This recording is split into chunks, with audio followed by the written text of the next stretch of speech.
Bonjour à toutes, bonjour à tous. Ce matin, j'ai donné rendez-vous à Luc Gillard, qui est notre tête de liste à la province. J'avais envie de vous parler de deux choses. D'abord, vous parler, vous voyez où on est, de l'Observatoire de Cointe. Vous savez que c'est un combat dans lequel je me suis beaucoup investi et Luc nous rejoint sur ce combat, on va vous expliquer. Et la deuxième chose, c'est que j'avais aussi envie de faire un petit focus sur la province. Beaucoup de gens considèrent que la province est un peu un scrutin moins important. Moi je pense que c'est pas le cas et on va aussi vous dire un mot de ça. Voilà. Mais donc vous savez, ça fait maintenant presque 10 ans qu'on se bat pour l'Observatoire de Cointe. Ce projet, ce lieu est emblématique, ce lieu suscite énormément d'intérêt de la part des citoyens liégeois. 32 000 personnes ont signé une pétition et le gouvernement wallon, le ministre Delimon à l'époque où il était au budget, on laisse passer la voiture. Le ministre Delimon, quand il était au budget, a décidé de vendre ce site à un promoteur immobilier, ce qui a amené plusieurs associations à aller en recours en justice parce qu'on pense que la vente est illégale et le jugement devrait intervenir dans les mois qui viennent. Voilà. Et alors à ce moment-là, il va falloir trouver un partenaire, il va falloir trouver un relais pour proposer une alternative. Et donc Luc, tu as marqué ton intérêt pour cette idée. Voilà, et en fait, ayant déjà vécu un peu quelque chose de similaire avec le palais, où on essaie d'obtenir un droit réel pour pouvoir y entreprendre des rénovations d'importance, je vais aussi laisser passer la voiture. Mais, finalement, la problématique est assez similaire ici, c'est-à-dire on a un élément de patrimoine, ici couplé avec des éléments scientifiques et historiques. C'est dans ce parc depuis plus de 150 ans, si je ne me trompe. Presque, on y est. On fêtera bon la vie à l'anniversaire bientôt.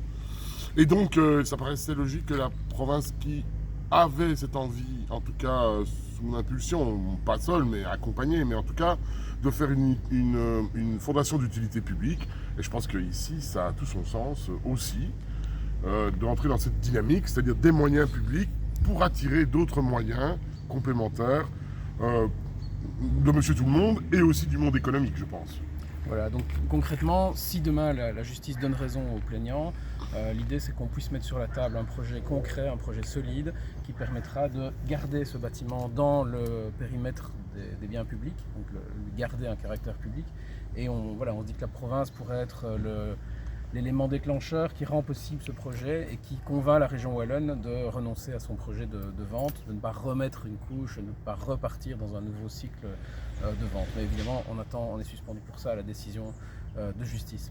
La deuxième chose dont j'avais envie de parler, c'était la province. Et peut-être en particulier, un dossier, c'est celui de Reza.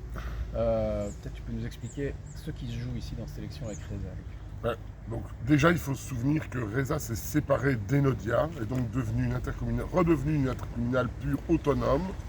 Donc c'est ce qui gère notre électricité. Alors sachez-le, dans toutes les communes, et je laisse passer la voiture, dans toutes les communes de l'arrondissement et plus largement jusqu'à Verviers et environ, on va dire, cette intercommunale gère notre réseau électrique. L'enjeu c'est, on menace son autonomie d'intercommunale, alors qu'elle est le garant finalement de revenus et d'entretien de réseau et qui va dans la la granularité du territoire, qui va jusque chez tout le monde. Un opérateur privé n'aurait certainement pas les mêmes intérêts et donc chercherait simplement peut-être le revenu. Et donc effectivement la province a récupéré quelque part un peu de droit et en tout cas est importante comme actionnaire, un actionnaire très important, pas majoritaire, mais le plus important dans l'institution en question. Voilà, et donc le gouvernement wallon, le nouveau gouvernement MR engagé, veut donc fusionner Reza, notre gestionnaire de réseau, avec Ores, qui gère une grande partie du réseau wallon. Et je pense que ce serait vraiment une chose dangereuse pour plusieurs raisons. D'abord, ça veut dire que les Liégeois paieraient plus cher leur électricité et leur gaz d'ailleurs, parce qu'aujourd'hui Reza est un réseau principalement urbain et par conséquent les coûts de distribution sont plus faibles. Mais il y a aussi un enjeu de centre de décision, c'est-à-dire qu'une fois de plus, il y a une volonté de priver Liège d'un centre de décision. Ça veut dire des emplois, ça veut dire une capacité d'agir, ça veut dire aussi une capacité financière de développer des projets.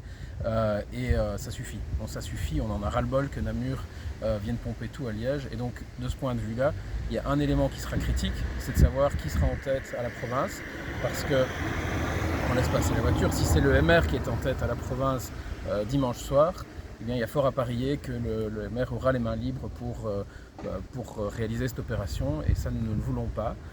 Par conséquent, pour cette raison-là et pour pas mal d'autres raisons, moi je voterai pour Luc avec plaisir et détermination dimanche, et pour les listes socialistes. Et je vous invite, là où vous êtes, à voter. Luc est candidat sur le district de Liège, c'est-à-dire la ville de Liège, mais il y a des listes socialistes évidemment dans tous les districts de la province, donc je vous invite partout où vous êtes en province de Liège à choisir les listes socialistes dans une logique d'union de la gauche, dans une logique de faire front face à un gouvernement des droites. Il ne faut pas que les voix s'éparpillent, il faut qu'on soit rassemblés pour tenir bon, notamment sur nos services publics. Voilà, à bientôt. Merci François, et rendez-vous le 13 octobre. Rendez-vous le 13 octobre.